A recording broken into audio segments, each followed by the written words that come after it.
Hello everyone, এর দিনটা ছিল জামাই ষষ্ঠীর দিন। আর জামাই ষষ্ঠীর দিনেও আমি অফিস গেছিলাম।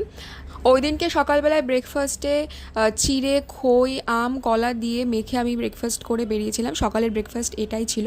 আর স্টেশনে এসে দেখি সারা স্টেশনে লোক কিচকিচ করছে। আমার এত হাসি পাচ্ছিল, এত লোকজন সবাই শ্বশুরবাড়ি যাচ্ছে জামাই ষষ্ঠী খেতে। এরপরে বসে টুকটাক কাজকর্ম করছিলাম আর খুব বোরিং কাটছিল, কারণ সেদিনকে যেহেতু সানডে ছিল তাই সবাই মোটামুটি অফই ছিল। তবে দুপুরবেলা আমাদের খাওয়া দাওয়াটাও কিছুটা কম হয়নি। শাক, তার সঙ্গে মাছের ডিমের বড়া, ডাল, লেবু, চিকেন, তার সঙ্গে ছিল পমফ্রেট মাছ, সব রকম দিয়ে লাঞ্চটা খুব ভালোই হয়েছে। আমরা যে আচারগুলো খাই তার মধ্যে এই কুলগুলো খুব সেরা লেগেছে, একদম টোপা টোপা, পুরো ভিতরে পুরো রস ভর্তি আর এত সুন্দর খেতে না।